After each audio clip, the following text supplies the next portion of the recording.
Encontramos en el Evangelio de Lucas capítulo 10, versículo 13 en adelante, un párrafo que conocemos como las ayes sobre las ciudades impenitentes, es decir, la exclamación de dolor, ¡ay!, respecto de la actitud de los ciudadanos de algunas de aquellas ciudades en las cuales el Maestro Jesús estuvo recorriendo y predicando.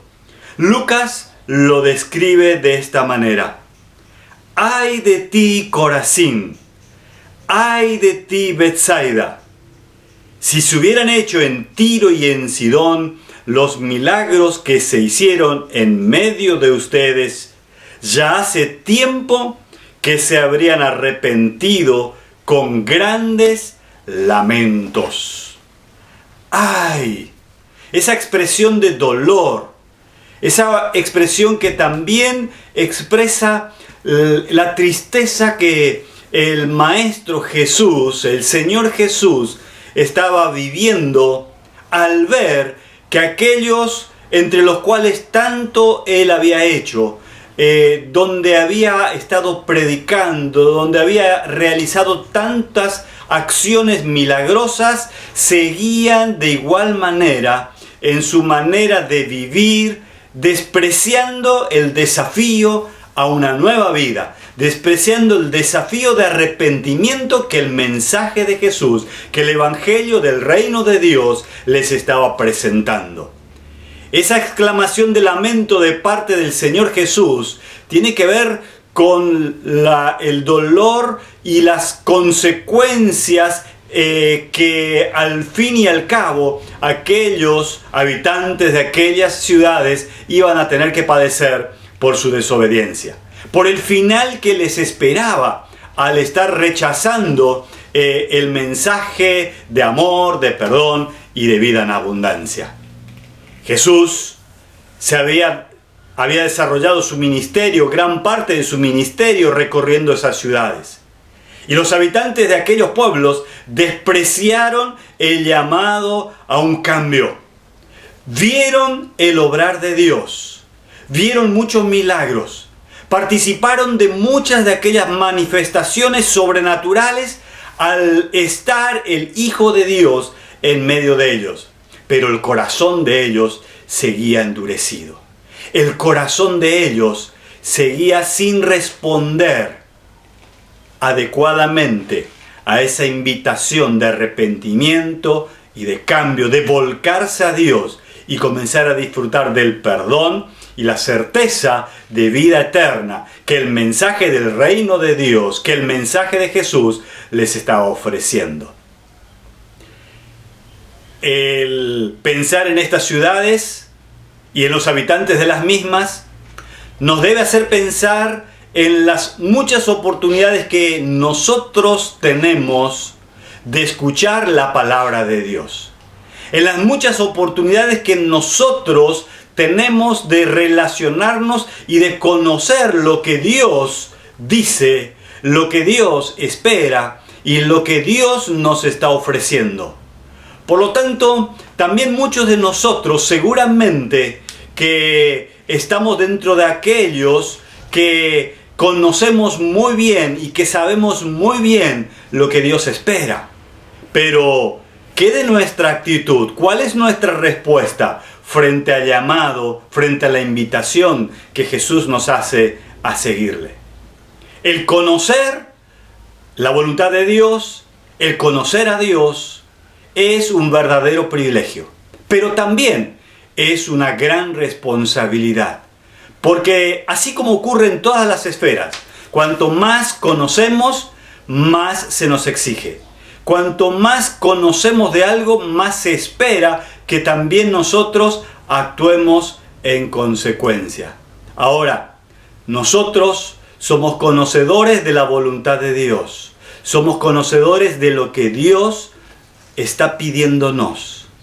¿Qué hacemos frente a ello? Frente al llamado de cambio, frente a la invitación de buscar de Dios, ¿cuál es nuestra actitud?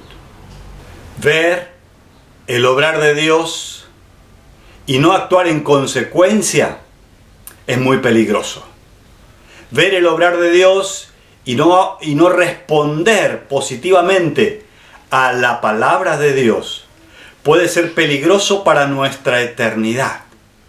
Y en los tiempos en los que vivimos, podemos decir que hay muchas formas en las que Dios está obrando. Hay muchas maneras en las que Dios se está manifestando y haciéndonos notar lo que Él espera de nosotros. De hecho, que los eventos naturales que se suceden también son formas en las que Dios habla. Son maneras en las que Dios se expresa.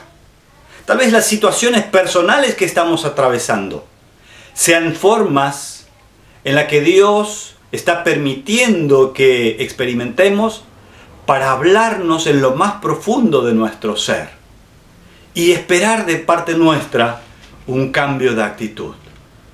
Todo este obrar de Dios de diferentes formas es para que usted y yo, para que nosotros los seres humanos reaccionemos y pensemos cómo estamos viviendo, de qué manera estamos nosotros transitando por este mundo.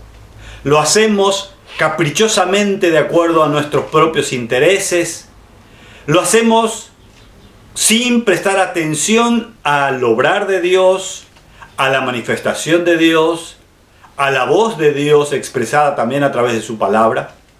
Es tiempo y es momento para que nosotros reaccionemos y vayamos a Él y nos acerquemos a Él en obediencia, reconociendo nuestra necesidad de Dios, buscando de su perdón por haber vivido lejos de Él, por haber vivido según nuestros criterios y no según los criterios divinos, arrepintiéndonos de nuestros pecados, aceptándolo como Señor y Salvador de nuestras vidas, y estar dispuestos a andar en obediencia por el resto de nuestra vida. Persistir en lo malo, persistir viviendo dejando a Dios a un lado, puede ser muy peligroso para nuestra eternidad. Porque si no vivimos en Cristo, si no estamos en Cristo, la eternidad nos esperará lejos de Él. Es por eso que la invitación de Jesús es que vayamos a su encuentro. Él está aquí. He aquí yo estoy a la puerta y llamo, dice Jesús. Ansioso, deseoso de que recibamos su invitación, que aceptemos su mensaje, que estemos dispuestos a ser parte de su pueblo y vivir según su voluntad, porque su voluntad es siempre perfecta, es siempre la mejor para con cada uno de nosotros. Dios está esperando un cambio en nuestras vidas. Dios está esperando que reaccionemos, que aceptemos su mensaje y vivamos según Él lo desea para nosotros. En aquella oportunidad Jesús se lamentaba por los habitantes de aquellas ciudades en las que Él tanto obró, tanto estuvo, que lo conocían, pero ellos no lo aceptaron. Usted, mi estimado amigo, que está escuchando la palabra, que está viendo el obrar de Dios, y seguramente que en más de una oportunidad ha dicho, Dios está hablando. ¿Está reaccionando positivamente? ¿Está entendiendo que Dios también lo está hablando a usted? Y espera que usted cambie, que usted se arrepienta y que usted lo siga a Él. Solamente tomando esta actitud tendremos vida eterna, vida en abundancia. El Señor bendiga su vida y permita a usted que su voz, que su obrar, que su manifestación realmente transformen su vida para bien y para vida eterna.